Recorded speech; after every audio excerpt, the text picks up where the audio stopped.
বোন আর আমার মনটা যখনই ঘুরু ঘুরু করে আমরা দুজনে মিলেই বেরিয়ে পড়ি কোথাও ঘোরার উদ্দেশ্যে। আর সেদিনকেও বেরিয়ে পড়েছিলাম। তো রাস্তায় বেরিয়ে দুজনের ডিসাইড হয় যে আমরা লেক পার্কে যাব। তো সেখানেই চলে আসলাম লেক পার্কে। যারা লেক পার্ক চেনো না তাদেরকে বলে দিই, কল্যাণী প্ল্যাটফর্মে, যে কোনো প্ল্যাটফর্মে তোমরা নামতে পারো। নেমে তারপরে স্টেশনের বাইরে চলে আসবে আর এসে টোটোওয়ালাকে বলবে লেক পার্কে যাব। তো টোটোওয়ালারাই তোমাদেরকে লেক পার্কে নিয়ে চলে আসবে। আর বসন্তকাল বলে লেক পার্কটায় খুব সুন্দর ফুল ফুটেছিল, চারিদিকটা এত সুন্দর লাগছিল দেখতে, মানে বলার বাইরে।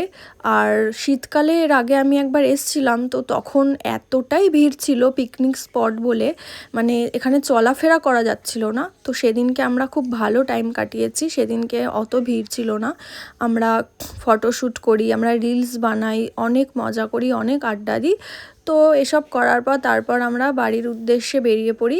আর বাড়ি ফেরার টাইমে আমরা একটু কর্নেটো খেয়ে নিলাম রাস্তা থেকে, আর একটু ফুচকাও খেয়ে নিয়েছিলাম। ফুচকা খাওয়ার ক্লিপটা নেওয়া হয়নি।